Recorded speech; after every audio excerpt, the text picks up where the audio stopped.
And obviously, we're here to have a chat about Monsters of California. When you got the script, what was it about the idea for this film that, made you want to get involved with it? Well, they told me Tom DeLonge was directing it, and I liked him, and I was very interested in that. And then when I got to meet him, I was even more interested because then he was telling me that all the dialogue that I was saying was dialogue that was said in different meetings in the Pentagon and in the White House and in the different areas of DC, excuse me. I don't know if in the White House necessarily, but and so I was intrigued by that. So, and then he would also then in the scenes he would say, Casper, he'd have his headphones. He goes, in this scene we're gonna blink, dun, dun, dun, you're gonna be saying this, dun, dun, dun, dun, dun. And then he would come in and go, and then this is gonna play, and then it's gonna go like this and this, and he would have the music for each scene, the way it was gonna be said, with the crescendos and everything. So he directed musically, Mm. which was fascinating for me. I mean, I know that other directors have their music picked out, but I mean, he would come up to me like da, da, da, and then this is gonna be said, and then da, da, da, da, and like he knew exactly how it was gonna flow. I was pretty impressed with that. Yes, I guess obviously most directors tend to be visually like they'll know how it's going to come together in the edit, so they'll be getting the shots for that. But I guess with Tom having such a prolific music career, I guess his brain is hardwired, as you say, in music.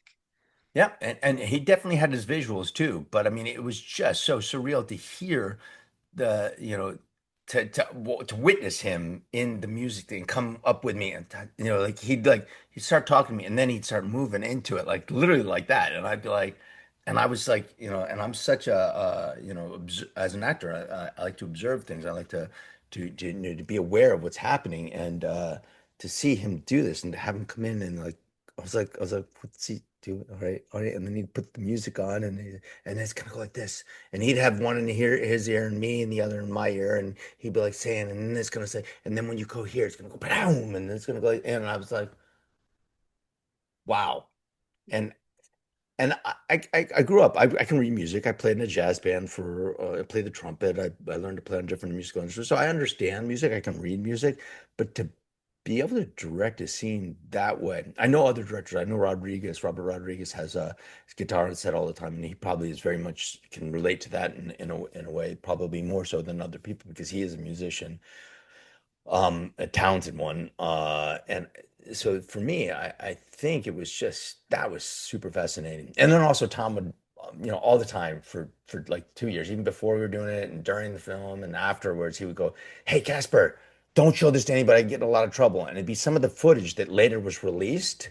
Where does the so he'd send it to me 2 years before it was released, and then everyone's like, "I mean, I can't believe, can you believe this footage actually exists?" And I'm like, well, I saw that 2 years ago. I was like, so, but it's so fascinating because I watch all those alien shows anyhow, and I was like, when he would send this to me, I was like, and then he'd literally say, "Don't show anybody, I could get in trouble." I'd be like,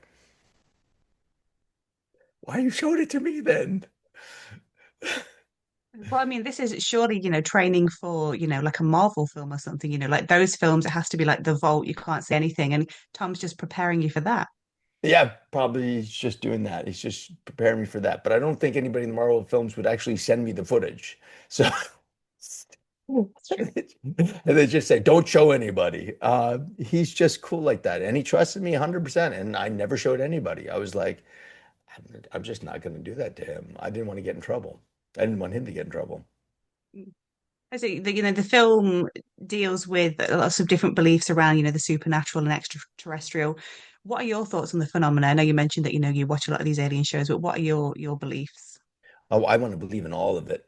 I want to 100% believe in all of it. And the reason why is it's not because I'm just want to just believe in conspiracy theories. I don't. I love being somebody who reads and learns all this. But the more I read, the more I learn that I don't know anything. And and the more I understand things, the more I realize I don't understand anything. And I want to believe in these things that there's more to it than we are. And if we think that we are the end all, everything all, then there's a problem because that limits us. And believing in these things and believing that there's so much more than we don't understand, and there is. We're just like, it gives us the opportunity to grow. And and it's fascinating to see these things and to go, okay, there's more out there. There's way more out there. And there is. and however you want to look at it, however you want to believe. I don't believe in this. I don't believe in that. I don't know, and I want to believe, and that's just the thing. The wanting to believe is exciting, and the possibilities. I do believe in possibilities. I do believe in limitlessness. I believe in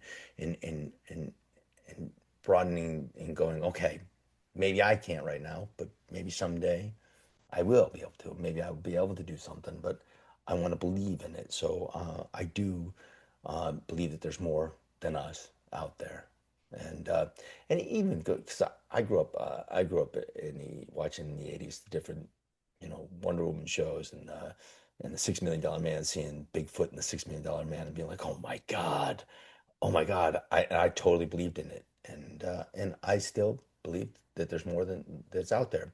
Somebody earlier today said, "Well, I'm from Scotland and I believe in the Loch Ness monster," and I go, "Well, we have dinosaur bones to prove that those kind of things existed, so it is a possibility." And people want to go, "Well, there's dragons. We have all these things from dragons all over the world." Well, we have dinosaur bones that kind of look like they could have been there, so we kind of there are things, maybe not the drawings exactly, but enough close proximity that yes, there are things that we don't know and that could be. So yes, I believe big time. And as Myers, you're once more back in, military clothing. I know that your family has a long history of service. Is it that which draws you to, to keep playing these sorts of characters?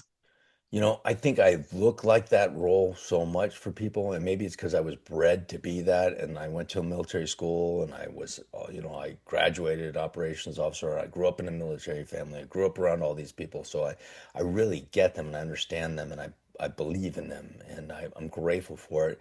And then I get to play a role like Starship Troopers that then I have people come up to me and tell me that they joined up because of me. And then I have people that come and tell me stories of, you know, them watching the movie over in Iraq or Afghanistan or on the ship when they were on every 3 weeks, and people working out in a Rico's Roughnecks gym in Afghanistan, a CrossFit gym with a mural of me painted on there, shooting bugs, and then they're wearing patches and all this other stuff, or just the different stories, powerful stories that are overwhelming. I could tell you one if you wanted to hear it, but just the different stories that people come up and tell me why they serve because of Johnny Rico or Starship Troopers, and then you go, okay, I have a responsibility of doing a good job and trying to be the best I can in anything I do, especially because you think of these movies that have inspired scientists, like the sci-fi movies that inspired scientists, or Star Trek, or anything where ships are now named after these TV show things that, people are inspired by things. That's the kind of thing that you want to be involved with, you want to participate in. We have to do press for it. We have to have these things so more people can be inspired. That's a responsibility you and I have, and other people have. It's because we love this industry, obviously, but also if you can help anybody in any way, even if that wasn't your intention, but it does help them, then you've done something good in this world, and that's a beautiful thing, and I love being a part of that. I was going to say, obviously, Johnny Rico is a character that you kind of keep returning to. You recently did, voice work for the video game. What is it about that character that is so special to you? I mean, I guess you've kind of, touched upon it there with, the legacy that it's had, but, what for you personally makes him so special? Well, I have stories. I guess I have a million stories, but I can tell you one. I did a film 15 years ago, and the transportation captain came up to me and said, "Hey, can you take a picture with my son? He's a Marine and my co-captain, and he's a big fan." And I go, "Absolutely." He goes, "Yeah." His last memory of being over in Afghanistan, that when he got blown up by a roadside bomb, and he lost both his legs and part of his arm. And the last memory, and I'm like, oh my God. And then he goes, yeah, and his last memory is his bare arm with death from above, which is the tattoo I had, coming in and pulling him out. That guy became his best friend. They bonded over Starship Troopers, and his buddy's doing another tour over there, and he wants to send a picture to him. So I'm like sitting there going, oh my God, he wants to send a picture with the real Johnny Rico. I'm the real Johnny Rico, yet they're over there doing this. This guy lost his arms and legs. He's a Marine. I'm a little actor wearing makeup and things, but I'm the real Johnny Rico. So I have a story like that where this man wants to take a picture with me, this real man who did this so that I can be an actor, and I afford that responsibility because he's that brave, willing to do this, and his buddy's over there doing it right now as we speak. Uh, but he wants to do this for me. Unbelievable. 8 years later, I'm at Warner Brothers. I'm handing in my ID for a show I did All American, where I hand in the ID, and the guy goes, Marine. Well, I know he's a Marine now because he took my ID. The security guard and looks at it and goes, "What's up, Rico?" And now I love being Johnny Rico, but I haven't changed my name. And he goes, "We Marines heard what you did for that other Marine, and we just wanted to say thank you." It's 8 years later in a different place on a different show. I'm crying already because somebody's saying that I did something special when I didn't do anything special. I took a picture with somebody because of a movie I did that inspired him to be a military guy that then he bonded with after he lost his legs.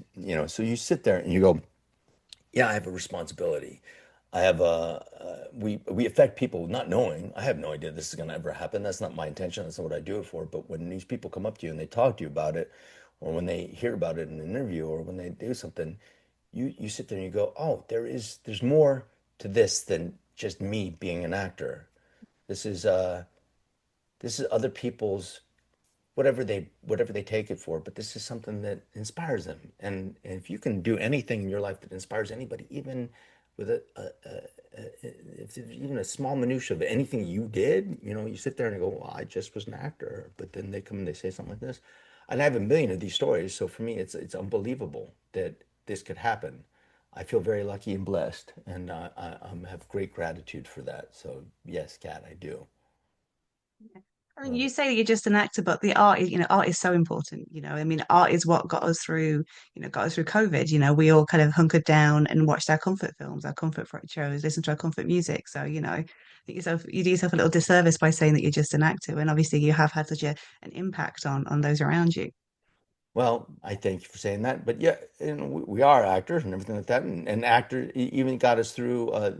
Movies got us through the Great Depression because people go to the nickel dime theaters and go watch westerns. Westerns actually are the only thing that kept the studios alive. The studios almost went bankrupt. The only thing that kept them alive for the 3 years during the great 3 of the years during the Great Depression was the nickel and dime westerns because they're so easy to make those films and cheap. They were able to maintain enough fiscal profit that they could stay in business. But if it weren't for the Westerns, we would have gone belly up. So Westerns, in particular, saved our industry. Saved Hollywood industry. And now today, we have it all over the world industry, but it's still a responsibility because we are still participating as actors and it is I know I'm not doing something that is like I'm not a doctor. I'm not something like that. I played a doctor, but it's a joke that, but I have. But you sit there and it is still, if that inspired anybody to become a doctor, or if it inspired anybody to become an actor, a military guy, or whatever it is in life, if it inspired anybody to be a better version of themselves in any way, shape, or form, then yes, that's a beautiful thing. So I am grateful for it, and I do believe in that. So that's when people come up to me and they talk to me, no matter what I'm going through in the day, I still have that responsibility of being present for them in that moment because this is their moment, and it doesn't matter whatever else is going on in your life. You still have to be this for them at that time. Right, so my final question before our time runs out.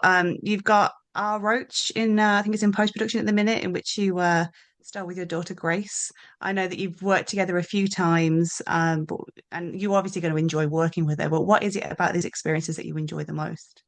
I love that movie was filmed a long time ago. I don't know if it'll ever be released. That was filmed, I think, 10 years ago. So I don't know if it will, but if it does, that would be great. I love working with Gracie. She's amazing. She's super talented. She was born during Starship Troopers. Um, then 25 years later, she works on Stranger Things, where she plays a cheerleader for the Tigers, where in Starship Troopers, I played for the Tigers. So it's so interesting to see that. And then now she's off doing all the different things that she's doing, working with producers I worked with, directors, actors, people I haven't worked with that I want to work with, and just doing a great job. I'm super impressed and proud of her. I feel very lucky and grateful. So It is one of the highlights of my career is seeing her do so well and be so much better at it than me.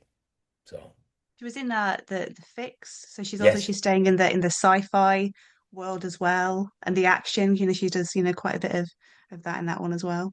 when she was younger, she used to say, "I want to be Johnny Rico when I'm older." She wants to play Johnny Rico. So if they ever do Starship Troopers again, she wants to be Johnny Rico. And I thought it would be kind of funny if they made it the female Johnny Rico. Could be done.